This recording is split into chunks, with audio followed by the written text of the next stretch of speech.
સહજાત્મ સ્વરૂપ પરમ ગુરુ શ્રીમદ સદગુરુ સેવો બુદ્ધિ કરી દાસી થઈને રહેવું દીન દયાળની નીતિ તેલ મળે તો માને ભાગ્ય જો ઇન્દ્રાદિક દેવોને પણ મળતી નથી પુરુષોત્તમ પાસે બેઠાની જાગ્ય જો શ્રીમદ સદગુરુ સેવો સેવ્ય બુદ્ધિ કરી જાત રાખો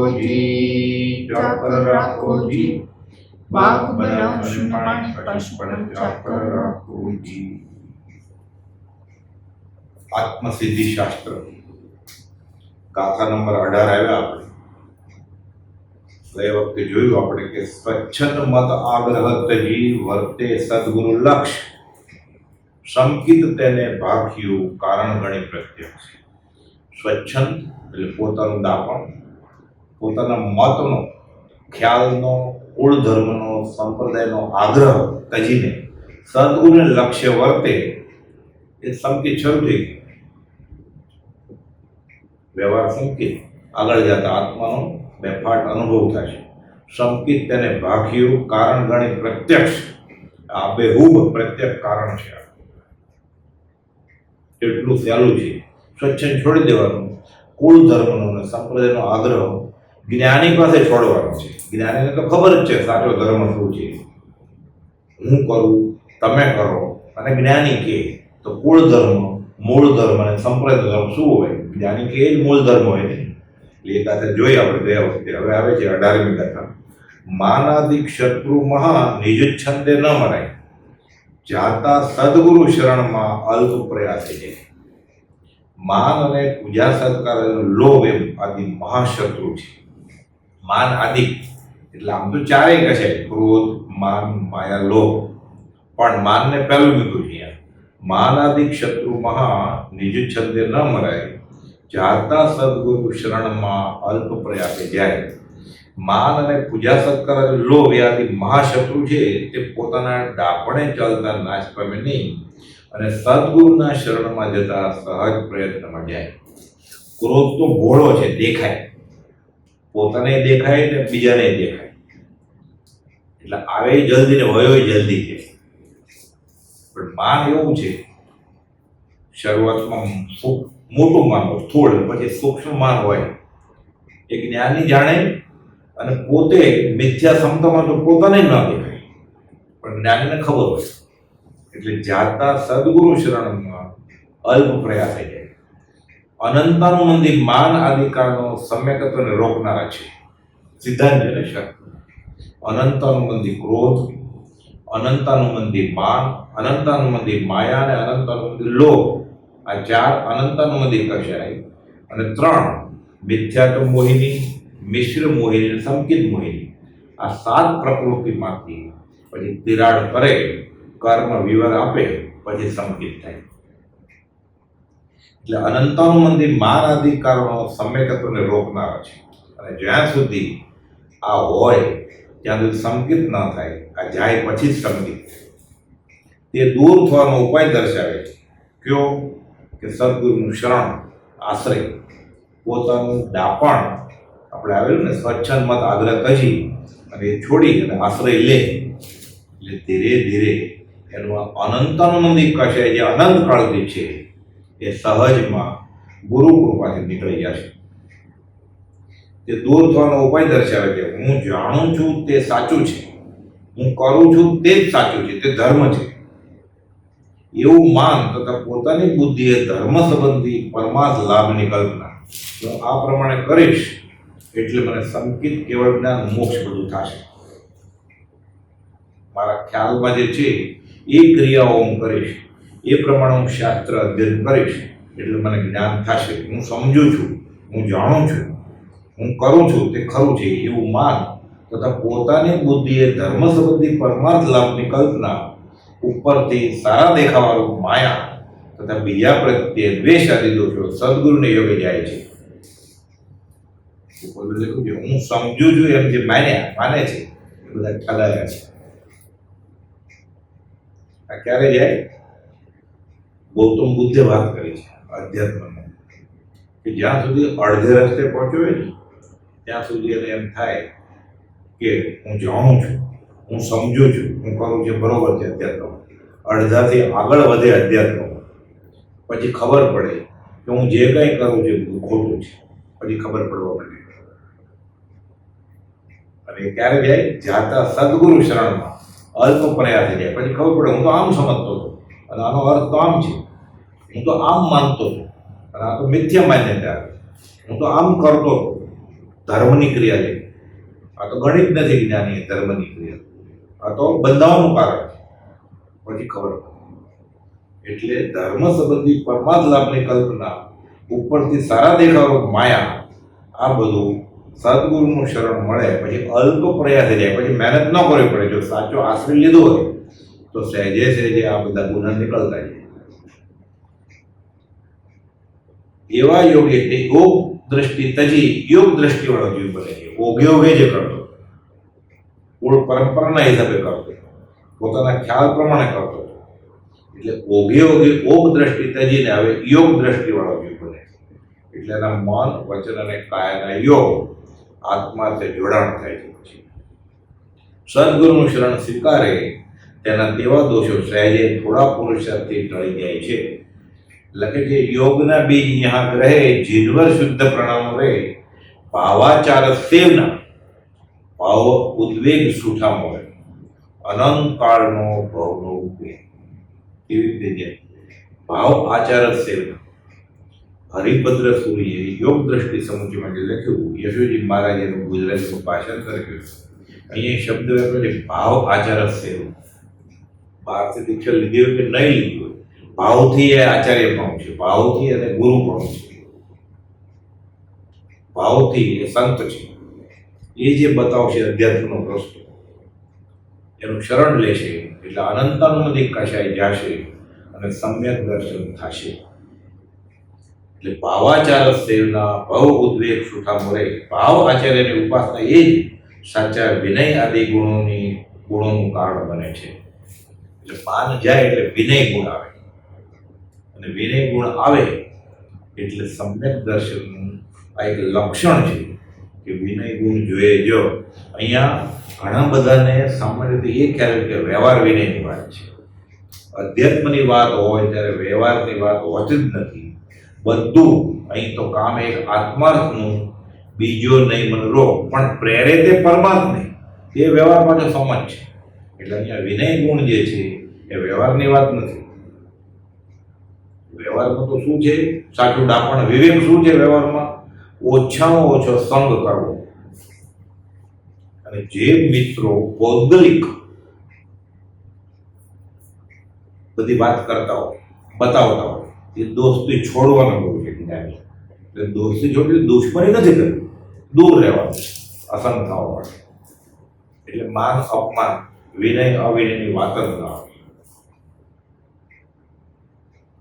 અહીંયા તો પરમાર્થના ભાવ આચાર્યની ઉપાસના એ સાચા વિનય આદિ ગુણોનું કારણ બને છે. અને આ વિનય ગુણ તો એવો છે, હમણાંની પછીની ગાથામાં છે કે જે સદગુરુ ઉપદેશથી પામ્યો કેવળ જ્ઞાન, ગુરુ રહ્યા છતમાં પણ વિનય કરે ભગવાન. એટલે માન જાય, વિનય ગુણ આવે પછી તો એવો વધે કે જે ગુરુ દ્વારા એ કેવળ જ્ઞાન પામ્યો હોય અને ગુરુ હજી છદ્મસ્ત હોય ત્યાં પણ એ માન ન હોય, એ છદ્મસ્ત એવા ગુરુને કેવળી ભગવાન પણ નમસ્કાર કરે છે. વિનયની આ પરાકાષ્ઠા છે. એટલે આ 19મી ગાથા જે લખી છે એવો આ એ માન જાય એટલે માના મહત્વનો મોટામાં મોટો ગુનો છે. સમ્યક દર્શનનું પામવાનું આ મોટામાં મોટું નિમિત્ત છે માન જવું જોઈએ. માન વિશે તો મોટા મોટા શાસ્ત્રોમાં બધું બહુ લખાણું છે. ઉપોદય ઠેર ઠેર વાત કરી છે. મોક્ષ માળામાં પાઠ લખ્યો છે આખો બાહુબળનો માન વિશેનો. ખરી મહત્તા 16મા પાઠમાં પાછી બધું લખ્યું છે કે જે વસ્તુથી તું વ્યવહારમાં માન માને છે, લક્ષ્મી, અધિકાર, કુટુંબ, પરિવાર, આ માન નહીં, આ બધું તને રખડવાનું કારણ બનશે. એટલે માન ન હોય, ગોપાલ એવું કીધે કે માન ન હોય, જગતમાં માન ન હોય તો મોક્ષ નહીં જોવું. એટલે માનાદિક શત્રુ મહા છે. આવા જ દાખલા બનેલા છે ઇતિહાસમાં. યશુજી મહારાજ ક્ષયોપશમ તો એવો, જે દરબારમાં જાય રાજાના, ત્યાં ત્યાં જે કોઈ દર્શનના પંડિત મળે એને હરાવે અને એના રૂપે ઇનામ રૂપે ધજા મળે. કરતા કરતા કરતા ધજાઓ ભેગી થઈ ગઈ. પછી તો એ વાંચન કરતા હતા ત્યારે પાઠ ઉપર પાઠ રાખીને બેસતા, એના ઉપર ધજા રાખે. છાવણીમાં જ્યારે રાખે, વિહાર કરતો હોય ત્યારે ધજા રાખે. ફરતા ફરતા ફરતા ફરતા પછી આવે છે પાછા, મા એને મળે છે.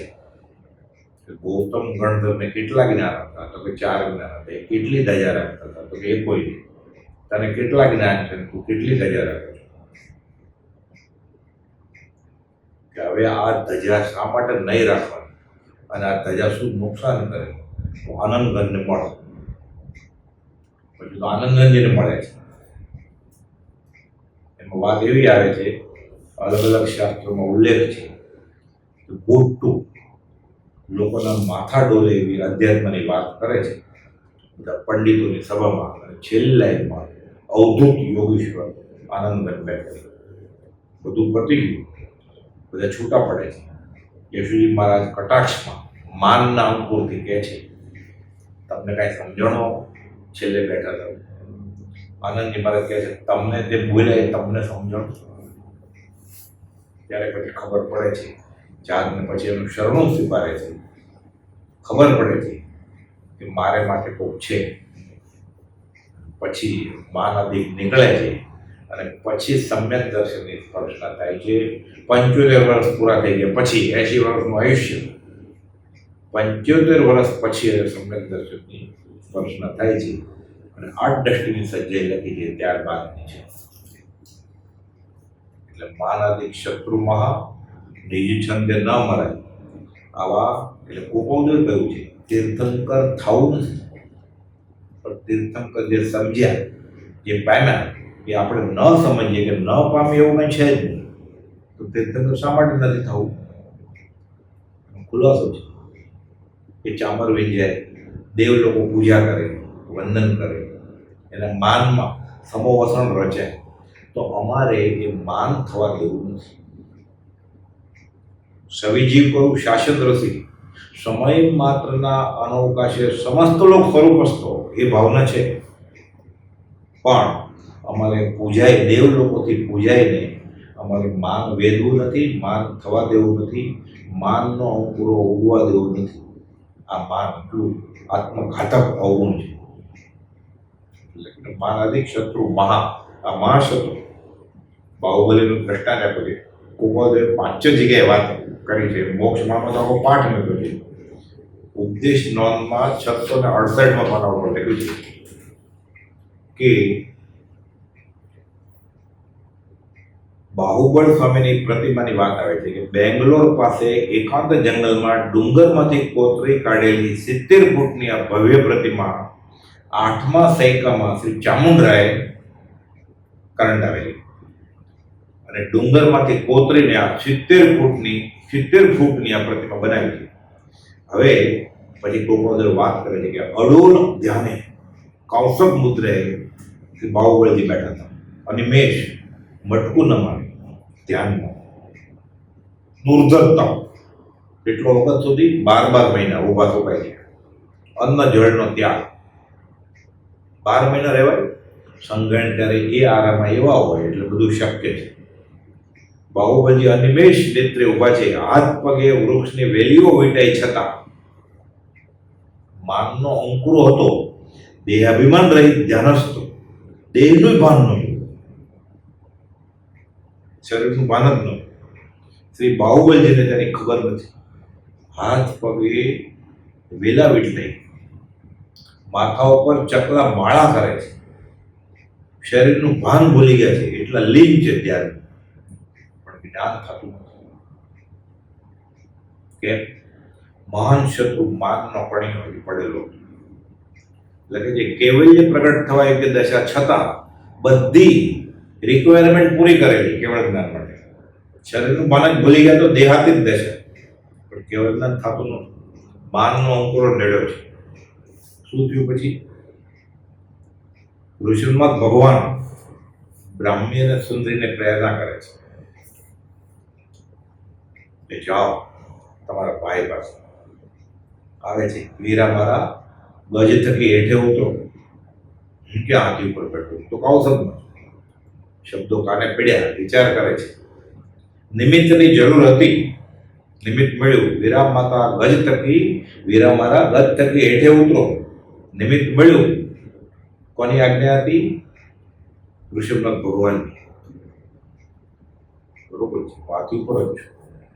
નક્કી કર્યું, ભાઈઓ પાસે જઈ, નાના ભાઈઓ પાસે જઈ નમસ્કાર કરો. ગયા નથી, ખાલી વિચાર કર્યો, ભાવ બદલી ગયા, કેવળ જ્ઞાન કરો. કર્ણગોચર થતા આ શબ્દો, બ્રાહ્મી અને સુંદરીના શબ્દો કર્ણગોચર થતા સુવિચારે સજ્જ થઈ માન મોડવા તૈયાર થયા. એ ગયા નથી અને કેવળ્ય પ્રગટ્યું. માનાથી શત્રુમાં 1 વર્ષ સુધી જે કેવળ જ્ઞાન ભરત ચક્રવર્તી સંસારમાં રહીને હરિસભુરમાં પ્રગટાવે છે, એને માટે 12 મહિના ભૂખ્યા તરસે રહ્યા, ત્યારે છે બાહુબલીના જ્ઞાન પ્રગટ્યું. આટલું માન છે. આવી જ રોચક વાત બીજી દિગંબર આમના પ્રમાણે બોધામૃત 2 માં લખી છે. બ્રહ્મચર્ય આખું બોધામૃત.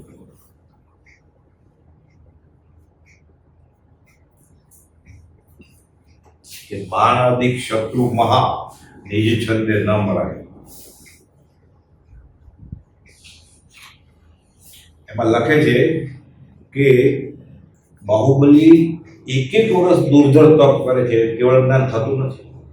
ભરત ચક્રવર્તી તો ઋષિનાથ ભગવાનના આશ્રિત હતો, એ તો સાથે જ જવાના હતા. પણ શાસ્ત્રમાં એમ વાત આવે છે કે ઋષિનાથ ભગવાન જ્ઞાનમાં જાણે છે, એટલે કહે છે કે મારે ત્યાગ વૈરાગનો ઉદય છે, એટલે હું નીકળું છું. તારે હજી રાજ દરબાર રાજ કરવાનો ઉદય બાકી છે, મારે આવવું છે સાથે.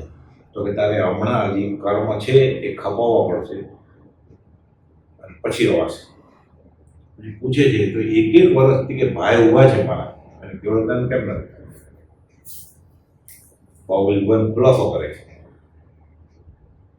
કે એને મનમાં એમ છે કે જ્યારે નીકળેલા ને મુઠ્ઠી ઉપાડીને પછી કે આ મુઠ્ઠી ભાઈને નથી મારવી, એટલે લોચ કરીને નીકળેલા.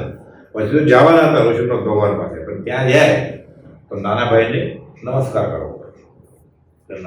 ઉત્તરના બદલે હું દક્ષિણમાં જાઉં અને કેવળ જ્ઞાન થાય પછી એ તરફ વિહાર કરીશ. કેવળીને પછી કેવળીને જેને હજી નાના ભાઈઓને જ્ઞાન નથી થયું, પછી કેવળી થોડા નમસ્કાર કરે. એટલે હું કેવળ જ્ઞાન લઈને જ જાઉં. દક્ષિણ તરફ જાય છે, દક્ષિણ તરફ જાય છે ને પછી મનમાં તો પાછું થયું કે હવે હું આ જગ્યા તો બધી ભરત ચક્રવર્તીની છે, આ જગ્યાનું અન્ન જળ લવ જ નહીં. એમ કરીને ધ્યાનસ્થ મુદ્રામાં કૌશકમાં ઉભા રહી ગયા. અન્ન જળનો ત્યાગ, કે આ જગ્યા મારી નથી, મારા ભાઈની છે. મારે એનું અન્ન ન ખપે, જળે ન ખપે. વિષ્ણુ ભગવાન આ વાત કરે છે ભરત ચક્રવર્તી કે આ ખ્યાલ સાથે ગયા છે, એટલે કેવળ જ્ઞાન થાય નથી. તો ભરત ચક્રવર્તી હાથ જોડીને પૂછે છે ભગવાનને, તને કેવળ જ્ઞાન ક્યારે થશે? એટલે દિગંબર આમને પ્રમાણે તો કે તું ત્યાં જા, એને નમસ્કાર કર, એટલે કેવળ જ્ઞાન. ભરત ચક્રવર્તી જાય છે, નમસ્કાર કરે છે. માન વયું ગયો કે આની આટલી બધી ઉદારતા, આ તો ચક્રવર્તી રાજા છે, અને હું તો અન્ન જળનો ત્યાગ કરીને વટમાં ઉભો છું. અહીંયા આ ભૂલ થાય છે. કોણે પ્રેરેલા? ભરત ચક્રવર્તીને, ઋષિનાથ ભગવાને. જાતા સદગુરુ શરણ તરત જ કેવળ જ્ઞાન થાય છે. માનાદિક શત્રુ મહા નિજ છંદે ન મરાય, જાતા સદગુરુ શરણમાં અલ્પ પ્રયાસે જાય. આખો બાહુબલી પાઠ આપ્યો છે, ખરી મહત્તાનો પાઠ આપ્યો. લક્ષ્મી વધે એટલે વખાણ થાય છે સમાજમાં, અધિકાર વધશે એટલે સત્તા વધશે. લક્ષ્મી વધશે એટલે લક્ષ્મી પાપ વગર પેદા થતી નથી. પાપ વધશે, અધિકાર વધશે, અમલમત વધશે, લાંચ રોચક વધશે, જોખમી વધશે, અન્યાય વધશે. કુટુંબ પરિવાર વધે પછી અધ્યાત્મમાં પણ આગળ વધે. મર્યો જ ને, કર્મ જ માર્યો એને પછી अन्य धर्म में आवे छे बहु बेटिया दो नारी भरथा इनको कोई न मारिए मारी रह्यो कीर्ता दया पात्र जीव छे. तो पछी केम एने अध्यात्म हाथमां आवशे नहीं? केम कुटुंबी काजळनी कोटडीमां ए बरोबर फसाणो छे अने फसाणो छे तो ठीक एमां ए आनंद माने छे या वधे तो साરું.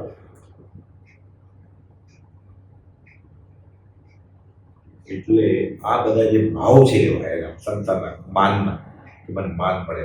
કુપોદે તો લખ્યું છે લોક સંજ્ઞા જેની જિંદગીનો ધ્રુવ કાઢો છે 949 પત્ર વચનામૃત.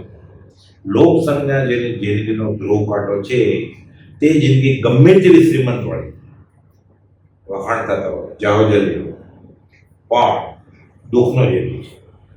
સમાધિ આત્મ શાંતિજનો ધ્રુવ કાઢો છે. निर्धन जिंदगी हो तो परम समाधि स्थान लोगों में धर्मिष्ठ कहवा तो मान वेदाय कोपद लगे છે 729 પત્રમાં લેબડીના કેશુભાઈ નથુ મંતુક દેવશી બધા કે લોક દ્રષ્ટિનું વિચક્ષણ પણ લોક માન્ય ધર્મ શ્રદ્ધાવાન પણ મોટું ઘર अलंकार आदि प्रॉपर्टी सत्ता धर्मिष्ठ लोगों की आ प्रत्यक्ष ઝેરનું કારણ છે. આ સમજ્યા છે પછી વૃત્તિ મન કાબુમાં આવશે, પછી માન જીતી શકાશે. એટલે મહાન શત્રુ છે. અને ઘણીવાર આપણે પુણ્યના ઉદયમાં એ માન વેદાતું હોય આપણે એને સુખના દિવસ ગણીએ છીએ. એના કર્મ આવશે એટલે મળશે બધું છે. લક્ષ્મી મળશે, અધિકારે મળશે, કુટુંબ પરિવારે મળશે, પણ એમાં લેપાવાનું નથી. લેપાણ તો સંસારમાં ખૂજશે. અને આ ક્યારે જાય આ લેપાવાનું? જાતા સદગુરુ શરણમાં અલ્પ પ્રયાસે જાય. એ ગોપાલુનું આ વાક્ય વાંચે કે જગતનું માન નહોતું, મોક્ષ નહીં જ હોતું. તો બાહુબલીને 12 મહિના ઉભો રહેવો પડે. 12 મહિના પૂરા થયા ત્યારે ખબર પડી પછી કે વીરા મારા ગજ ટકે હેઠળ. આ બધા આવા કુંભોના વચન છે. આત્મનિર્ભર કે માનાદિક શત્રુ મહા નિજ છંદ ન મરાય. એટલે ખરી મહત્તા ખાલી સદગુરુના આશ્રિત થવામાં જ છે. એમાં ખરી મહત્તા છે. અને માન જ્યાં સુધી હોય, ઉદયરત્નની સંજયમાં આવે છે ને, રે જીવ માન ન કીજીએ, માને વિનય ગુણ ના આવે રે. વિનય ન આવે, સમ્યક દર્શન ન થાય, સમ્યક દર્શન ન થાય, સમ્યક ચારિત્ર ન થાય. સમ્યક ચારિત્ર ન આવે તો છૂટે ક્યારે? રે જીવ માન ન કીજીએ. ક્રોધ માન માયાલોભની સજ્જાઈ લખી છે ને ઉદય, એમાં લખ્યું છે. એટલે આપણે બોલ્યા ને મંગલાચરણમાં કે દાસી થઈને રહેવું દીને દયાળુ. એટલે સદગુરુને વેર નિર્વેરી છે. એનો વેર છે એક વસ્તુ સાથે. કોની સાથે? માન સાથે વેર છે સદગુરુને. આલોકનાથી બુક છે ને એમાં લખ્યું છે 286 પત્ર ઉપર, વળી સાંભળ કહું સદગુરુ રીજની રીતડી, શ્રી મહાપ્રભુને માન સંગાતે વેરજો. સાધન સર્વે માન બગાડે પલકમાં, જેમ બળ્યું પયસા કર્મા હરિજેરજો. શ્રીમદ સદગુરુ સેવો સેવ પૂરી કરી. ચાકર થઈને દાસી થઈને રહેવું પડે. બ્રહ્મચર્યજી વિલ્સન કોલેજના બીએ, આણંદના કલેક્ટર થવાના હતા. એને બદલે પ્રભુશ્રીની દાસી થઈને કે હું કૂવામાંથી પાણી કાઢીશ, હું રસોઈ બનાવીશ, હું ઘંટ વગાડીશ. આ રહ્યા માનાદિક શત્રુ મહા સૌથી મોટું માન કયું છે? દેહ અભિમાન. હું શરીર છું, આ એક માન જ છે, દેહ અભિમાન. કોબોલે સૌભાગભાઈને પત્રમાં લખ્યું છે, દેહ અભિમાને ગલિતે વિજ્ઞાતે પરમાત્મની યત્ર યત્ર મનોયાતિ તત્ર તત્ર સમાધય. દેહ અભિમાન જેનું વયું જાય, આ મોટું અભિમાન છે. હું શરીર છું, હું શરીર નથી, આ નીકળી ગયું, હું શરીર છું એ ભાવ, એના સમ્યક દર્શન. એ પ્રભુજીને સેવાથી બ્રહ્મચર્યના નીકળી ગયું દેહાધ્યાસ. શ્રી મહાપ્રભુને માન સંગાથે વેર છે. જેમ કોઈ સાકરમાં મીઠું દૂધ હોય, એક ટીપું સાપનું ઝેર જાય બગડે, એમ અધ્યાત્મમાં ગમે એટલો આગળ એ ગુરુ આગળ કે અધ્યાત્મમાં જો માન રહે. દેવકલી મુનિ કુપોદોને નમી નહોતા શકતા માનને, પણ પ્રભુજી સાથે હતા. તો હું સાથે આવીશ, પણ ગૃહસ્થ વેશમાં છે, હું નમન નહીં કરું. પછી તો સુવિગડાનું સૂત્ર ચીજ પોકળના ઉપાશ્રયમાં બધું પૂછે છે, અને કુપોદે એવા ખુલાસા કરે છે કે એનું માન બરફનું પાણી થઈ જાય મોકળી દીધું છે. પછી તો કહે છે કે હું તો વેશને સાધુ ગુણ માનતો, હવે મને ખબર પડી જ્ઞાન શું અને સાધુ ગુણ. અને આ વયું ગયું માને એટલે શું થયું? 7 વાર બેભાન થયા વગર, અનેસ્થેસિયા વગર પગ કપાયો શરીર, અને 7મી વાર કપાયો બેભાન થયા વગર. પછી ત્યારે દેહ છૂટ્યો, 37 વર્ષની ઉંમરે. આ આશ્રિતતાએ જાતા સદગુરુ શરણમાં એ જાય, અલ્પરાયથી વયો જાય. પછી આત્મા આવી. પછી ક્યાં મરવાનું જ છે? મરવે નહીં મરે કે ફેર. કંઈ માન ન હોય તો મોક્ષ અહીંયા જ મળી જાય. એટલે માનાદિક શત્રુમાં નિજ છંદે ન મરાય, જાતા સદગુરુ શરણમાં અલ્પ પ્રયાસે જાય. અને માન જાય પછી જ અધ્યાત્મમાં વિનય ગુણ પ્રગટે, ગુરુજી પ્રત્યે વિનય ગુણ પ્રગટે, દૈન્યતા આવે. ગોપાલે લખ્યું છે ને 254ના પત્રમાં, સત્પુરુષ પ્રત્યે પરમેશ્વર બુદ્ધિ એને પરમ ધર્મ કહ્યો છે. આ પરમ ધર્મ ક્યારે પ્રગટે? પરમ દૈન્યતા આવે ત્યારે. પરમ દૈન્યતા ક્યારે આવે? માન જાય સત્પુરુષ પાસે, સદગુરુ પાસે, અને લેનારનો હાથ નીચો, આપનારનો ઊંચો, એવી દૈન્યતા આવે. વિષ્ણુમાં છે નથી લઘુતા કે દીનતા. આ દીનતા લોકો વ્યવહારમાં લઘુતા અને દીનતા બને છે. કેમ? ભૌતિક સુખ જોઈએ છે, ભૌતિક માન જોઈએ છે, ભૌગોલિક મોટાઈ જોઈએ છે. દેવદેવી પાસે લઘુ ને દીન છે, કાલો લાચાર દીન થઈ જાય છે.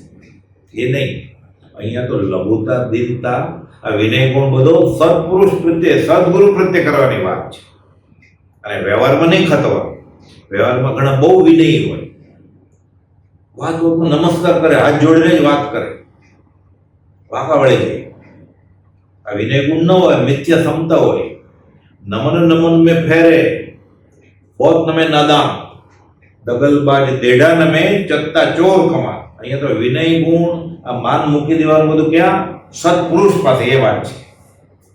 ઉત્તરાધન સૂત્રમાં તો એ સત્પુરુષ પાસે, ગુરુજી પાસે શિષ્યનું કેવું માન મૂકી દેવું પડે ને કેવો વિનય ગુણ હોય. આનું પહેલું ચેપ્ટર છે આપણું ઉત્તરાધન સૂત્ર વિનય ઉપર. વિનય મૂલો ધમ્મો. આ વિનય ગુણ અધ્યાત્મમાં એ ધર્મનું મૂળ છે. વ્યવહારમાં તો દોસ્તી જ નથી કરવાની, પછી વિનય અવિનયની વાત જ ક્યાં છે? આથી પદે તો ના નહીં, અને નાથી પદે તો આ નહીં. વિનય ગુણ, વિનય મૂલો ધમ્મો પહેલું પ્રકરણ છે ઉત્તરાધન સૂત્રનું. ઉત્તરાધન સૂત્ર છેલ્લું અંતિમ દેશના ભગવાન મહાવીરની. એમાં પહેલું ચેપ્ટર આ છે, વિનય. અંતિમ દેશનું પહેલું અધ્યયન પાસે રહેલા લખે છે એમાં કે ગુરુજીની પાસે શિષ્ય માન એટલું મૂકી દીધું હોય, ગુરુજીની પ્રત્યેક ચેષ્ટાનું એ સૂક્ષ્મતાથી નિધિધ્યાસન કરતા. એટલે એને ખબર હોય, ઈશારતથી સમજી જાય ખાલી કે ગુરુને હવે શું કરવું છે, ગુરુ શું વાંચવાના છે, ગુરુ શું બોલવાના છે, ગુરુ જાપ કરાવડાવવાના છે, ગુરુ માળા કરાવવાના છે. ઈશ્વર ઘણું બધું તો એ ઈશારતથી જ સમજી જાય. એની સાથે રહે એટલે પછી ગુરુજીના નેણ વેણ ફેણ ખબર હોય, થોડોક ઇશારો થાય કે ખબર પડી જાય આ સાચો શિષ્ય. આવો વિનય ગુણ ક્યારે પ્રગટે? જ્યારે એને માન મૂકી દે ગુરુને શરણ, ત્યારે પછી એને બધું ગુણ જ દેખાય. બ્રહ્મચારી એકવાર બેસેલા પોતાના કામ માટે, પ્રભુજી બેસેલા. પ્રભુજી પછી ઊભા થઈ લાકડીથી પાવડી ખેંચી, કડકડતી ઠંડી હતી, મોજા પહેરેલા પગ, પાવડીમાં પગ નાખી. પાવડીમાં તો લાકડાની પાવડીમાં લાંબા ખૂટો હોય એટલે અંગૂઠો જાય જ નહીં, મોજા હોય તો કેવી રીતે, એટલે ખડખડ અવાજ આવ્યો. બ્રહ્મચારીનું ધ્યાન ગયું કે ઉઠ્યા કે શું પ્રભુજી જોવે છે.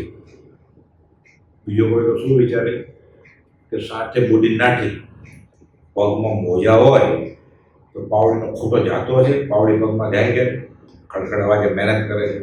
એણે એમ વિચાર્યું કે પહેરેલે મોજે જેમ પાવડી પહેરાય નહીં એમ હું અપડાઉન કરું છું આણંદથી અગા.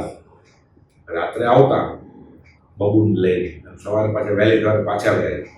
હવે એક ઓડિયો કરનાર બોધ લીધો. કેમ? માન હોયું ગયું કે મારા ગુરુજી મને બોધ આપે છે. આ વિનય ગુણ પ્રગટે ને એટલે પછી ઈશારતમાં સમજી જાય બધું. પ્રભુજીને કહેવું ન પડ્યું કે તું રોજ રહેવા જાય.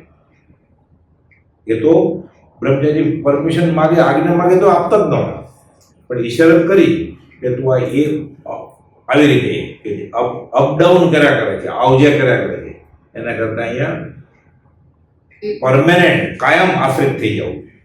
આ બોધ લીધો. માનવું એવું કીધું કે મારા ગુરુજીની કોઈ પણ ચેષ્ટા મનની, વચનની, કાયની એ મને ઉપકારકારક આવી હોય. એની પ્રત્યેક ચેષ્ટા બોધ સ્વરૂપ છે. આ ભાવ આવ્યો અને એનું કામ થઈ ગયું, આશ્રિત થઈ ગયા. જે બેળવાનું હતું બધું બેળી લીધું. એટલે વિનય મૂલ્યો ધમ્મો પાસે રહેનાર ઈશારતી કૂતરાનો કડક શબ્દો વાપરેલા છે કે કૂતરી સડી ગયેલા કાનવાળી હોય અને બધા અર્ધુત કરે. એમ જો શિષ્યમાં અધ્યાત્મમાં વિનય ગુણ ન હોય તો ગુરુકુળમાં કે જ્યાં રહેતો હોય ત્યાંથી બધી અર્ધુત થાય. એટલે લૌકિક વિદ્યામાં નહીં, પછી વારઘડે માફી ન માગ્યા કરે ગુરુજીની. દલિત ઘોડો વારઘડે ચાબુક ખાય ને સીધો ચાલે, ચાબુક ખાય અને સીધો હાલે. કે વિનય ગુણ પ્રગટાવો છે જેને, એને એટલા ચેતી જવાનું અને ઈશારતથી સમજી જવાનું, એટલા શિસ્તબદ્ધ રહેવાનું કે વારે ઘડીએ ગુરુજી આગળથી દલિત ઘોડાની જેમ પ્રાયશ્ચિત ન માગ્યા કરે, માફી ન માગ્યા કરે, મને શિક્ષા આપો, મને શિક્ષા આપો. એમાં ગુરુજી રાજી થાય? ઘોડે સવારો ઘોડો ઈશારતથી સમજતો તો રાજી થાય કે વારે ઘડીએ એને મારી. સૂત્રમાં લખ્યું છે કે માન જાય પછી આ વિનય ગુણ આવે. બેસવાનું અડોડ બેસે નહીં, ચપોચપ બેસે નહીં, ભટકાઈને બેસે નહીં, ગુરુજીથી ઊંચા આસને બેસે નહીં, ગુરુજીથી આગળ ન બેસે, ગુરુની જમણી બાજુ ન બેસે, ચાલતા હોય તો આગળ ન ચાલે, જમણી બાજુ ન ચાલે, ગુરુજી બોલતા હોય તો હાથ જોડીને ઊભો હોય, વચમાં ન બોલે. ક્યારેક બોલાવે ગુરુજી તો પોતે બેઠા બેઠા એના જવાબ ન આપે, ઊભો થઈને ત્યાં જઈને જવાબ આપે હાથ જોડી. આજ્ઞા લઈને બધી ક્રિયા કરે. લઘુશંકા જેવી નાની ક્રિયા બી આજ્ઞા લઈને કરવાની છે. ગોત્રીએ જાય તો પરમિશન લે, આવે પછી એ બતાવે ચાલે આવ્યો છે. એટલે આ બધું થાય, માન કશાઈ જાય પછી અધ્યાત્મ પ્રગટે. સમય સમયનું કામ પણ એવી રીતે પ્રગટે. પણ માન બોળે પછી જ આ વિનય ગુણ આવે. એટલે માનાદિક શત્રુ મહા નિજ છંદે ન મરાય, જાતા સદગુરુ શરણમાં અલ્પ પ્રયાસે જાય. જે સદગુરુ ઉપદેશથી પામ્યો કેવળ જ્ઞાન, ગુરુ રહ્યા છદ્મસ પણ વિનય કરે ભગવાન. જે સદગુરુના ઉપદેશથી કોઈ કેવળ જ્ઞાન ને પામે તે સદગુરુ હજી છદ્મસ રહ્યા હોય, કેવળ જ્ઞાન નથી પામ્યા. અને જે ગુરુ એ ચેલાને ભણાવતા હતા એ ચેલાને કેવળ જ્ઞાન થઈ. તો પણ જે કેવળ જ્ઞાનને પામ્યા છે એવા તે કેવળી ભગવાન, હવે કેવળી ભગવાન થઈ ગયા છે. છદ્મસ એવા પોતાના ગુરુ એનો વિનય કરે. ન ગળે ઉતરે એવું છે ને, આ ભગવાન થઈ ગયા છે. તોય હજી જે ભગવાન નથી થયા, જેને સંપૂર્ણ જ્ઞાન નથી પ્રગટ્યું, એનો વિનય કરે. આ ક્યારે શક્ય બને? માનનો અંકુર ન હોય ત્યારે. હું પામ્યો સંશય નહીંજી મૂરખ કરે વિચાર. મૂર્ખ હોય ને, અવિનિત શિષ્ય, એને એવું થાય કે મને બધું સમજાઈ ગયું છે, મને કોઈ સંશય નથી. જ્ઞાનથી તો અભિમાન ટળે છે, પણ જો જ્ઞાનનું અભિમાન થતું હોય તો એ અજ્ઞાન જ સમજવું ઘટે છે. જે સદગુરુનો ઉપદેશ શિષ્યને કેવળ જ્ઞાન થાય, તે શિષ્ય કેવળ જ્ઞાન પામેનું અભિમાન કદી કરે નહીં કે હવે અમે આગળ નીકળી ગયા છીએ, એમ ન થાય. કારણ કે મોહનો ક્ષય થયા વિના તો કેવળ જ્ઞાન થાય નહીં. એ માન જળમૂળથી નીકળી જાય, ક્ષાયક ભાવે મોહ જળમૂળથી નીકળી જાય પછી જ કેવળ જ્ઞાન થાય. પછી કેવી રીતે માન? પછી તો તેની પ્રવૃત્તિ ઉદયગાદીન હોવાથી તે ગુરુ સેવા પણ કરે, ગુરુનો વિનય કરે. અને જે સદગુરુનો તે કેવળી ભગવાન વિનય કરતા હોય તેમને ખબર પડે કે તુરત જ તે કેવળી ભગવાનની દશાને પૂજ્ય ગણે છે. એ જે ગુરુજી હતા એને ખબર છે કે હવે મેં ભણાવેલો શિષ્ય કેવળી થઈ ગયો છે. એ ગુરુ પણ એનો વિનય તો કરશે, પણ શિષ્યને હજી એમ અભિમાન નથી કરવું, કરે જ નહીં. એ તો કેવળ જ્ઞાન થાય જ કેમ? જેમને હજી કેવળ જ્ઞાન નથી થયું એવા સદગુરુ પોતે હવે તેમના વિનયથી લાભ ઉઠાડે છે. આમ વિનયથી સ્વપરને લાભનું કારણ જાણી વિનય માર્ગનો ત્યાં ભગવાન પણ ત્યાગ કરતા નથી. એટલે પછી હજી છદ્મ એવા ગુરુ છે એને વિનયનું મર્મ શીખવાડવા માટે હજી ભગવાન પાસે વિનય જ કરે. આનો દાખલો છે ગૌતમ ગણધર. વાત આવે છે શાસ્ત્રમાં કે અષ્ટાપદ ઉપર ચડે તો કેવળ જ્ઞાન થાય. બે અપવાસને પાણે બે અપવાસ, બે અપવાસને પાણે બે અપવાસ, એમ ગૌતમ ગંધર કાયમ કરતા હતા, એવું અમુક શાસ્ત્રમાં વાત છે. પણ તો શરીર બહુ થોડું, જે નામ કર્મ હોય શરીર કે હું તો અષ્ટાપદ જાઉં. પછી તો એને સૂર્ય કિરણ લબ્ધિ પ્રગટેલી, એટલે સૂર્યના પ્રકાશના કિરણને પકડીને ચડી ગયા અષ્ટાપદ. ઉપર ચડવા જાય છે 1,500 સંન્યાસીઓ હોય છે. 500 સંન્યાસીઓ અંગૂઠો પકડીને ઊભા હતા આ તાપના લે સૂર્યની. બીજા 500 એક પગે ઊભા રહે, કઠોર તપ કરે, લાંબી જટા, સંન્યાસી બધા કૃષ શરીર. ગૌતમ ગંધર તો ચડે છે, સડસડાટ ચડી જાય છે, ચડીને પાછું ઉતરે છે. વિચાર કરે છે કે આપણે અહીંયા વર્ષોથી આવું ઉગ્ર તપશ્ચર્યા કરીએ છીએ, આપણને નહીં, આપણે કોણ નક્કી મળવું જોઈએ, આની આગળ રસ્તો પૂછવો જોઈએ. એટલે વિનયપૂર્વક એમને પૂછે છે કે તમે કોણ છો, અને અમારે ભાવ છે તમે જે કર્યું એ જ કરવાનું, અમે તમારા શિષ્ય થવું છે. પછી બહુ લાંબી વાત છે, પારણું કરાવે છે ખીરનું. ત્યાં ડુંગર ઉપર ક્યાંથી લાવે ખીર? બેસી જાઓ, 30 અંપાસનું પારણું અંગૂઠેથી બધાને કમંડળમાં ખીર ભરી દે છે. અંગૂઠે અમૃત વસે લબ્ધિ તણો ભંડાર, શ્રી ગોળ ગૌતમ સમયે વાંચિત ફળ દાતા. અમે શિષ્ય કરો. તમે ના, વિનય ગુણ ભૂલ્યા નથી. મારા ઉપર ગુરુ છે, આ આવા તમે ગુરુ કેવા 500 ને ત્યાં જ કેવળ નથી. શિષ્ય આવા હોય અને પછી એમ કે છે મારા ઉપર ગુરુ છે. ગુરુ થઈ નથી જતા. અને ગુરુ કેવા છે? બીજા 500, ત્રીજા 500 બધા સાથે ઉપડે કે ચાલો એમને ગુરુ પાસે જાય દીક્ષા લેવા. ઉતરે છે, દૂરથી સમોવસણ જોવે છે, ભગવાન મહાવીર દેશના આપી રહ્યા. આ વૈભવ અમને ગુરુનો. એ સંન્યાસીઓ જેને ગુરુ માન્યા હતા એના ગુરુનો વૈભવ જોઈને બીજા 500 ને કેવળ નથી, અને ત્રીજા 500 ને ભગવાન મહાવીર મુખ મુદ્રા જોઈને દર્શન કેવળ નથી. પછી તો સમોવસણમાં આવે છે ને કે કેવળી, સાધુ, સાધ્વી, દેવ, દેવી, શ્રાવક, શ્રાવિકા, પછી પાછળ પશુ બી હોય, ખાના હોય અલગ અલગ, VIP, VVIP, ordinary, general public. એમ કેવળી તો 1,500 કેવળી જ્ઞાન થઈ ગયું છે સંન્યાસીઓ કેવળ જ્ઞાન. એટલે બધું કેવળી પછી તો જ્ઞાન એટલે ખબર હોય ક્યાં બેસવું હોય. એટલે અને કેવળીને પછી વંદન વિનય નથી હોતો એ રીતે. એટલે સમોસમાં જઈ અને કેવળીના પરસદારમાં બેસી જાય. એટલે ગૌતમ ગંધર તો સાથે જ, ભગવાન મહાવીર દેશને આપી રહ્યા. એટલે ગૌતમ ગંધર કહે છે સંન્યાસીઓને કે કેવળીની આશા કરે, અરે આ તમારી જગ્યા નથી, સંન્યાસીઓ માટેની આ બાજુ જગ્યા છે. તરત 1,500 બધા હતા એ વિનયપૂર્વક, જેમ ગૌતમ મંદિર કહ્યું એમ સંન્યાસીઓએ બેસવાનું છે, બેસવા જાય છે. એટલે ભગવાન મહાવીર વચમાં પડે છે, ગૌતમ કેવળની આશા નહીં કરો. તો ઓલા બધા 1.5 કેવળ એટલે જાણતા હતા કે નહીં કે પોતાને ક્યાં બેસવાનું. એ ગૌતમ સ્વામીને કહેતા નથી કે હવે અમને કેવળદાન થઈ ગયું છે, અમે અહીંયા જ બેસશું, તમે કોણ કહેવા વાળા. ગુરુ રે આ છંદમાં પણ વિનય કરે ભગવાન. આવો જ દાખલો બીજો ચંદનબાળા અને મૃગાવતીનો છે. વાત આવે છે ને, સૂર્યચંદ્ર મૂળ વિમાને પધાર્યા, ભગવાન મહાવીરની દેશના ચાલે છે, અને અછેરા રૂપે સૂર્ય અને ચંદ્ર મૂળ વિમાન લઈને ભગવાન મહાવીરની દેશના સાંભળવા આવે છે. સાંભળે પછી તો દેશના પૂરી થાય. વિમાન લઈ ગઈ, પાર્ક કર્યું હશે, પ્રકાશ ગયો, અંધારું ગયો. વિચારે આ તો કાળી રાત થઈ ગઈ. રાત્રે તો સાધુ સાધુને બહાર જવાય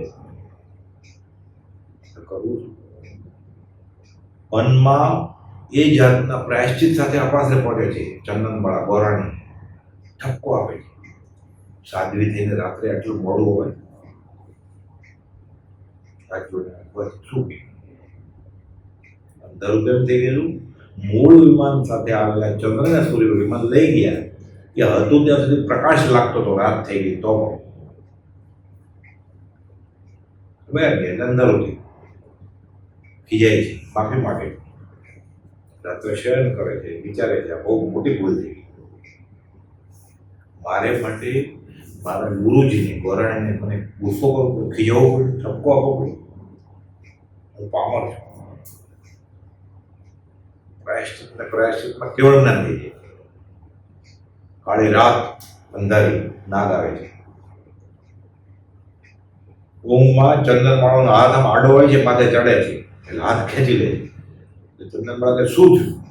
એટલે મૃગાવતી કહે છે અહીં સર્પ જાતો જ્ઞાન થયું છે, તો ગુરુ પસાય, ગુરુની કૃપા છે. અતિ જ્ઞાન, સ્વરૂપ જ્ઞાન, અવધિ જ્ઞાન થયું છે, ગુરુ પસાય. મન પ્રયોગ જ્ઞાન, ગુરુ પસાય. કેવળ જ્ઞાન, ગુરુ પસાય, તમારી કૃપા નહીં. ગુરુ રહ્યા છંદમાં પણ વિનય કરે ભગવાન, એવો માર્ગ વિનય તણો ભાગ્યો શ્રી વિતરા. મૂળ હેતુ એ માર્ગનો સમજે કોઈ સૌભાગ્ય. સૌભાગ્ય સમજે આ વિનયનો માર્ગ, સમજે કોઈ સૌભાગ્ય. ઉપોદુ દંડવત છોડનો નમસ્કાર કરે, આજ્ઞાકિત રાયચંદ કરે, નમસ્કાર કરે. અહોભાવથી લખે તમે અમારા માટે દેહ ધર્યો છે, તમે અમને અમારી ઈચ્છાનું સુખ આપ્યું છે. સુભાગભાઈ વ્યવહારિક સંકળાશ હતી એટલે વ્યવહારિક ઉપાય માગે, પણ વિનય ગુણનો ગેરલાભ લીધો નથી. આશ્રિત જ રહ્યા છે. કેવા આશ્રિત રહ્યા? બેફાટ આત્મા, ધન આઠ થયા બેફાટ આત્મા અનુભવાય છે, તમે મંજૂર કરો તો. આત્મા અનુભવાઈ ગયું પછી ક્યાં પૂછવાનું? તમે માગો તો, તમે સ્વીકારો તો. આ આશ્રય, આ વિનય ગુણ. એવો માર્ગ વિનય તણો ભાગ્યો શ્રી વિતરાગ. મૂળ હેતુ એ માર્ગનો સમજે કોઈ સૌભાગ્ય. સૌભાગ્યભાઈ જેવા આ વિનય સમજી ગયું. કોઈ સદભાગ્ય હોય એવો વિનયનો માર્ગ શ્રી જીનેશ્વર ભગવાને ઉપદેશ્યો છે. એ માર્ગનો મૂળ હેતુ એટલે તેથી આત્માને શો ઉપકાર થાય છે તે કોઈ સૌભાગ્ય એટલે સુલભ બોધિ અથવા આરાધક જે હોય તે સમજે. સુભાગભાઈ તો આરાધક હતા જ ને, સુલભ બોધિ જ હતા ને. કુપોદેવે એમની સરળતા વખાણે છે કે તેમની સરળતા ઉત્કૃષ્ટ. એમ જે કહેતા હોય કુપોદેવ કે આર્ય સૌભાગ્યની અંતરંગ દશા અને દેહ મુક્ત સમયની દશા. એ મુનિઓ તમારે વારંવાર અનુપ્રેક્ષા કરવા છે. સૌભાગભાઈની દશાને આમ કેટલી વાર છે? એટલે હવા વિતરાગ ભગવંતે વિનય મૂળ ધર્મ કયો છે તે યથાર્થ સમજાય તો મોક્ષ પ્રાપ્ત કરાવે તેવો છે. હવે આ વિનય ગુણ આવે સૌભાગભાઈમાં, પ્રભુસિંહમાં, બ્રહ્મચર્યમાં, તો એમને મોક્ષ ન મળે તો કોને મળે? એટલે વિતરાગ ભગવંતે વિનય મૂળ ધર્મ કયો છે તે યથાર્થ સમજાય તો મોક્ષ પ્રાપ્ત કરાવે તેવો છે. શ્રી ઉત્તરાયણમાં પ્રથમ અધ્યયન વિનય નામનું રાખ્યું છે. આપણે હમણાં વાત કરી વિનયવંતને સત્પુરુષોની સેવાનો લાભ થાય છે. વિનય મૂળો ધમ્મો, ધર્મનું મૂળ છે આવે અધ્યાત્મ, એને સત્પુરુષની સેવાનો લાભ મળે છે. સદબોધની પ્રાપ્તિ થાય છે.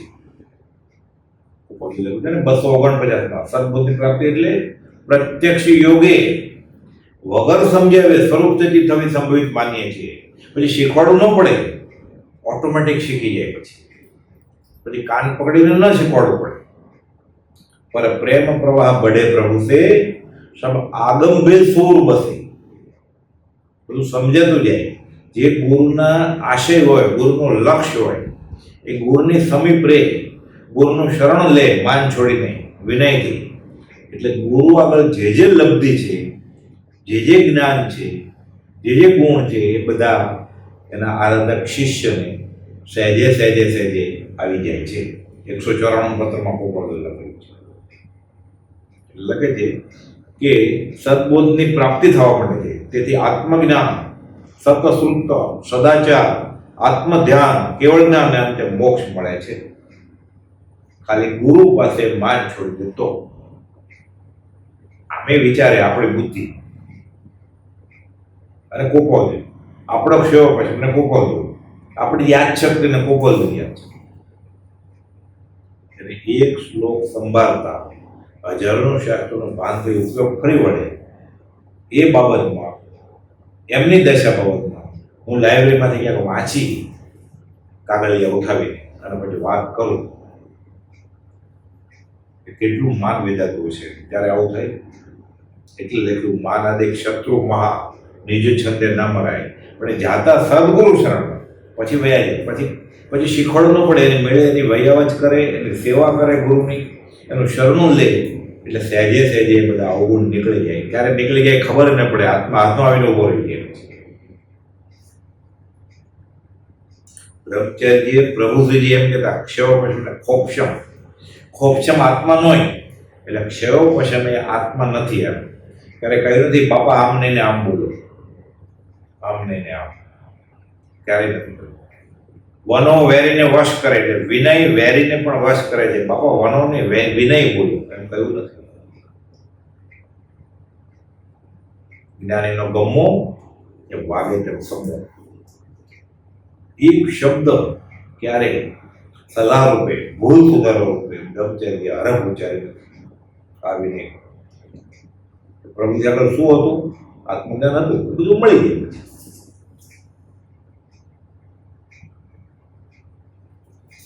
પવિત્ર પુરુષની કૃપા દ્રષ્ટિ એ સમ્યક દર્શન છે. સિદ્ધાંત છે. પવિત્ર પુરુષની કૃપા દ્રષ્ટિ એ જ સમ્યક દર્શન છે. મળી ગયું. લખે છે કે છેલ્લે કેવળ જ્ઞાનને મોક્ષ, જેનું ભલું થવાનું હોય એવા ભાગ્યશાળીને આ વિનય માર્ગ આત્મ ઉપકારક છે એમ સમજાય છે. લઘુતાથી પ્રભુતા મળે છે. લલુજી મારે માટે નામ જ લઘુરાજ થઈ ગયું. લઘુરાજ લઘુ થયા એટલે ગુરુ થઈ ગયા. ગુરુ થઈ ગયા તો ગુરુ ન થયા એટલે પછી આત્મા થઈ ગઈ. લઘુતાથી પ્રભુતા પણ છે. પરંતુ બીજાને લઘુ ગણી પોતે મહંત થવા ઈચ્છતા અસદગુરુ એ વિનય માર્ગનો લાભ લેવા જતા કેવી દશા પામે છે તે હવે જણાવે છે આગલી ગાથા. અસદગુરુએ વિનયનો લાભ લહે જો કાંઈ મહામોહનીય કર્મથી પૂડે બહુજળમાય. જે સદગુરુના ઉપદેશથી કેવળ જ્ઞાન પામ્યા એ શિષ્ય હવે ભગવાન થઈ ગયા. એ તો વિનય જ કરશે. જો એ વિનયનો અથવા શિષ્યો જે આત્મજ્ઞાની ગુરુ પ્રત્યે વિનય કરે છે એ ગુરુએ વિનયનો ગેરલાભ લે તો શું થશે? મહામોહનીય કર્મથી બુડે બહુજળમાય. 30 મહામોહનીય સ્થાનક છે. સ્થાનક પછી સંપ્રદાયમાં વધારે કરે છે. શાસ્ત્રોમાં છે પ્રજ્ઞાબોધમાં બ્રહ્મચર્ય લખેલા છે 30 મહામોહનીય સ્થાનક. એક આ મહામોહનીય સ્થાનક છે. ક્યું? અસદગુરુ એ વિનયનો લાભ લહે જો કાંઈ મહામોહનીય કર્મથી બુડે બહુજળમાય. આ વિનય માર્ગ કયો? તેનો લાભ એટલે તે શિષ્ય આદિની પાસે કરાવવાની ઈચ્છા કરીને જો કોઈ પણ અસદગુરુ પોતાના વિશે સદગુરુ પણ સ્થાપે કે હું ગુરુ છું, મેં તને શીખવાડ્યું છે કે તું અમારા વિનય કર, મારી સેવા કર. ગેરલાભ લે તો તે મહામોહનીય કર્મ ઉપાર્જન કરી ભાવ સમુદ્રમાં બુડે છે. એ તો કેવું કરે, ભક્તિનો કરતા છે તો એ મારો નથી. તો પછી શા માટે ગુરુનો વિનય કરવાનું કહ્યું છે? મોક્ષ અભિલાષીને જોકે જ્ઞાની ભક્તિ ઈચ્છતા નથી, માન ઈચ્છતા નથી, વયા ઈચ્છતા નથી સેવા, પણ મોક્ષ અભિલાષીને આ કર્યા વગર છૂટકો જ નથી. સદગુરુને માન પૂજાની ઈચ્છા હોતી નથી. કોઈ વિનય ન કરે તો તેને પોતાના માટે કંઈ લાગતું નથી. કારણ કે સદગુરુની ભક્તિ સત્પુરુષે માત્ર શિષ્યના કલ્યાણ અર્થે કરી છે. શિષ્યનું કલ્યાણ સત્પુરુષની ભક્તિમાં છે, સદગુરુની ભક્તિમાં છે. પણ એ ગુરુજી આશા ન રાખે કે મારો વિનય કરે. આશા રાખે તો એ સદગુરુ હોય જ નહીં, એ અસદગુરુ જ હોય. એટલે કે અસદગુરુએ વિનયનો લાભ લે જોડાય. એટલે સદગુરુની ભક્તિ સત્પુરુષે માત્ર શિષ્યના કલ્યાણ અર્થે કહી છે. જ્યાં પૂજાવાનો ભાવ છે ત્યાં જ અજ્ઞાન અને મહામોહ છે. સાંસારિક પદાર્થોથી મહત્તા માનનારા પણ મને આત્માનું ભાન નથી એમ માને છે. જેને હજી અધ્યાત્મમાં પ્રવેશ નથી એવો વ્યવહારમાં એમ કહે છે ભાઈ અમને આત્માનું કાંઈ ભાન નથી. એટલે આત્માનું ભાન હોવું એને બહુ મોટો ગુણ ગણે છે. એટલે સાંસારિક પદાર્થોથી મહત્તા માનનારા પણ મને આત્માનું ભાન નથી એમ માને છે. તેથી આત્માની મહત્તા અજાણપણે પણ રહેલી હોવાથી એને આત્મપ્રાપ્તિનો અવકાશ છે, જોગ છે, જો સવળીએ ચડશે તો. પરંતુ ધર્મ પ્રાપ્તિ થયા વિના એમ માને કે પોતાને ધર્માત્મા માની બેસનારને આત્મજ્ઞાન થવું દુર્લભ થઈ પડે છે. એટલે શિષ્યનો વિનયનો ગેરલાભ લે ગુરુજી થઈ કે બરોબર મારી સેવા કરવી જ જોઈએ, મારી વૈયાવચ કરવી જ જોઈએ, મને માન આપવું જ જોઈએ, તો એ આત્મજ્ઞાન થવું દુર્લભ થાય. જેને ઘણા માણસોને અવળે માર્ગે ચડાવવાથી દુર્લભ બોધી બની સંસારમાં અપાર જન્મ મરણ ઉભા થાય તેવા કર્મ બાંધે છે. એટલે બધી ભોળા પાળા વળગ્યા હોય એને બધાને ઊંધા વડે ચડવાડે. અને અસદગુરુ હોય એ જે બતાવે એ અસદદેવ અને અસદધર્મ હોય. જે સતદેવ અને સદધર્મનું રૂપ બતાવે સાચું એ સદગુરુ હોય. એટલે આ સદગુરુની વ્યાખ્યા છે. સદગુરુ કેમ ઓળખાય? તો કે જે સતદેવ અને સદધર્મ બતાવતા હોય, જે સતદેવ ન બતાવતા હોય, જે સદધર્મ ન બતાવતો હોય, જે કોપોળોની વાત ન કરતા હોય, કોપોળો જે કહ્યું છે ન કરાવડાવતો હોય અને પોતાને મનાવડાવતા હોય, આ અસદગુરુ હોય. કેટલું થયેલી વ્યાખ્યા છે. મહામોહનીય કર્મમાં છે કે ઘણા માણસોને અવળે માર્ગે ચડાવવાથી દુર્લભ બોધી બની સંસારમાં અપાર જન્મ મરણ ઉભા થાય તેવા કર્મ બાંધે છે. હવે હોય આગલી ગાથા 22 હોય મુમુક્ષુ જીવ તે સમજે એ વિચાર, હોય મતાર્થી જીવ તે અવળો લે દેતા. જે મોક્ષાર્થી જીવ હોય તે આ વિનય માર્ગ આદિનો વિચાર સમજે કે આવું કેમ કહ્યું છે ભગવાન કે કેવળ જ્ઞાન થઈ ગયા પછી જે ગુરુને લીધે કેવળ જ્ઞાન પામ્યા, ગુરુને કેવળ જ્ઞાન ન હોય તોય વિનય કરવાનું, આવું બધું કેમ છે? એટલે જે મોક્ષાર્થી જીવ હોય તે આ વિનય માર્ગ આદિનો વિચાર સમજે અને જે મતાર્થી હોય તે તેનો અવળો નિર્ધાર લે. એટલે કા પોતે તેવો વિનય શિષ્ય આદિ પરથી કરાવે. હમણાં આવ્યું ને અસદગુરુ એ વિનયનો લાભ લે તો કાંઈ, એટલે એ પોતે તેવો વિનય શિષ્ય આદિ પાસે કરાવે અથવા તો અસદગુરુને વિશે પોતે સદગુરુની ભ્રાંતિ રાખી આ વિનય માર્ગનો ઉપયોગ કરે.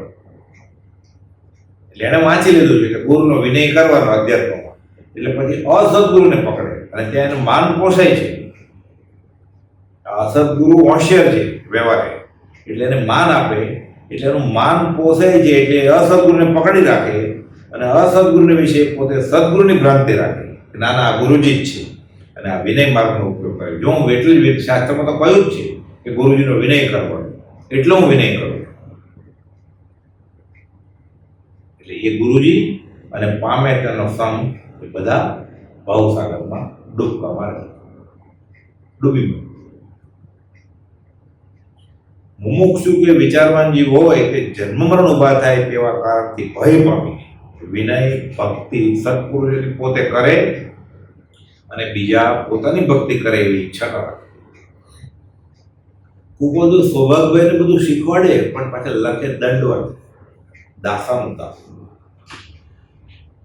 કુપોદો તો લખ્યું છે અધ્યાત્મમાં, જેણે આખા જગતના દાસ થવાની બુદ્ધિ વેદી નથી તે ગુરુ થવાને લાયક નથી. દાસાનું દાસ. પ્રભુજી કહેતા કુપોદોની ભક્તિ કરે એ અમારે માથાનો મુગટ, અમે એના દાસના દાસ છીએ. ભક્તિ કરતો હોય તો બહારથી હોય એ નહીં, પાછા દાસાનું દાસ. તો ઘણા મુમુક્ષુ ઘણા જે બહારથી હોય ને એ આ વિનયનો ગેરલાભ લેવો હોય કે કુપોદોએ આમ કહ્યું છે, પ્રભુજી આમ કહ્યું છે, અમારી સેવા કરો, અમને મદદ કરો. આ બધું પડવાનું કારણ છે.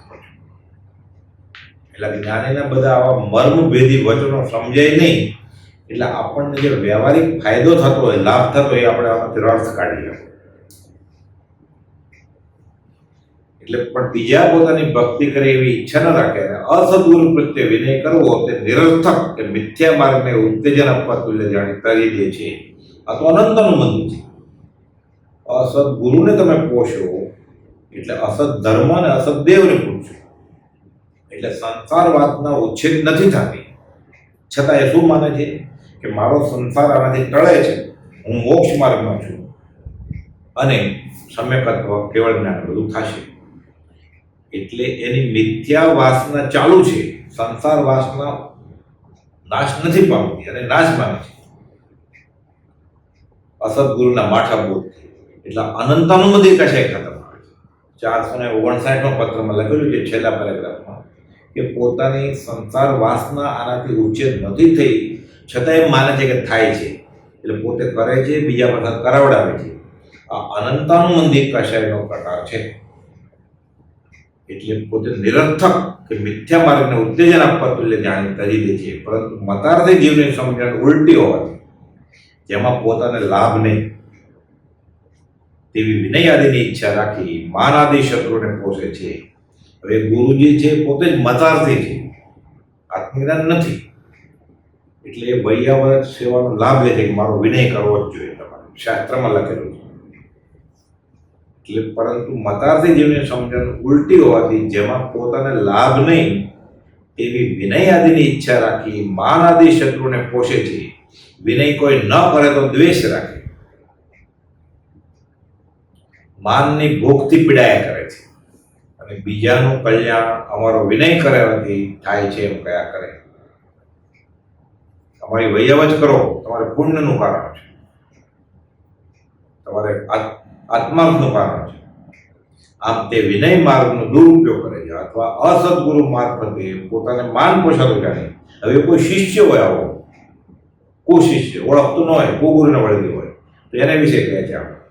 અથવા તો અસદગુરુ મારફતે પોતાનું માન પોષાતું જાણે, એને પહેલી લાઈનમાં બેસવાનું હોય, એનું માન પોષાતું. પુણ્યની મને પુણ્યવાળા છો તમે, શ્રાવકજી આગળ આવો, માન મળતું હોય સમાજમાં. અસદગુરુ મારફતે પોતાનું માન પોષાતું જાણી તેના વિનયમાં પ્રવર્તે અને પોતાના કુળ ધર્મ આદિનો આગ્રહ વધાર્યા કરે છે.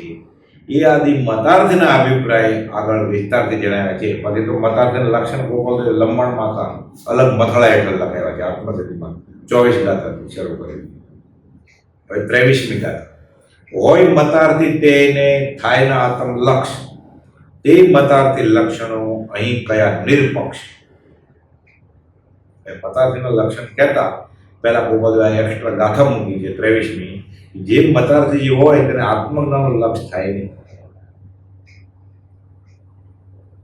મૂળમાં જ ભૂલ છે તો એટલે આત્મજ્ઞાનનું લક્ષ થાય નહીં એવા મતાર્થી જીવના નિષ્પક્ષપાતપણે લક્ષણો હોવું જોઈએ. ગોપાલ કહે છે હવે હું આગળ આવા મતાર્થી જીવના લક્ષણ કહીશ.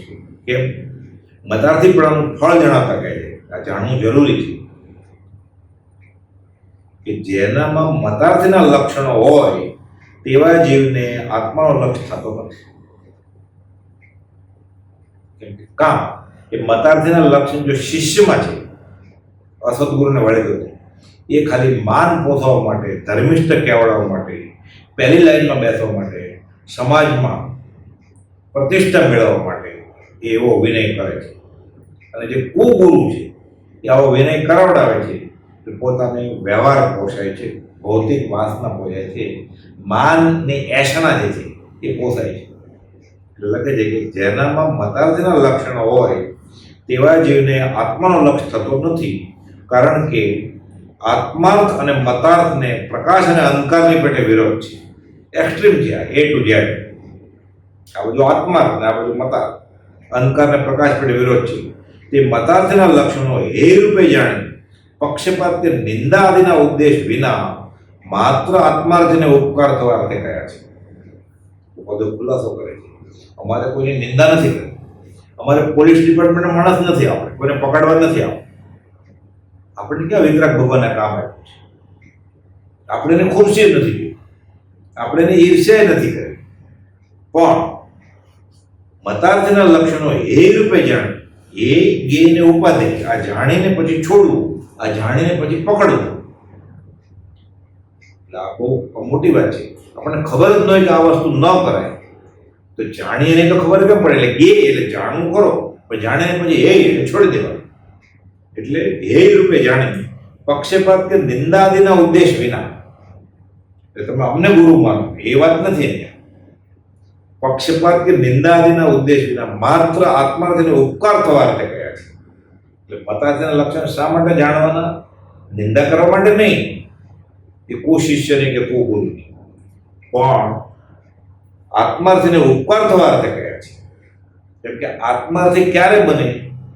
કોઠીમાં આપણે બાસમતી ચોખા ભરવા હોય, પણ આખી કોઠી ભરેલી છે, કમો જાડા ચોખા, તો એ જાડા ચોખા કાઢીએ તો બાસમતી ભરાય નહીં. સોનાની લગડી ભરવી છે તિજોરીમાં, તો એલ્યુમિનિયમના ટુકડા કાઢવા પડે તિજોરીમાં. એટલે મતાર્થના લક્ષણો જાય, કોઠી ખાલી થાય તો આત્માર્થના લક્ષણ આવે ને. એટલે પહેલા કોઈ મતાર્થના લક્ષણ કયા, પછી એ ખાલી થાય કોઠી બાસમતી ચોખા ભરવા માટે, આત્માર્થના લક્ષણ માટે, તો મતાર્થના લક્ષણ કાઢવા પડે ને, કમોચ ચોખા. એટલે પહેલા મતાર્થના લક્ષણ આત્મસિદ્ધમાં કુપોદો કહે છે, પછી આત્માર્થના કહે છે.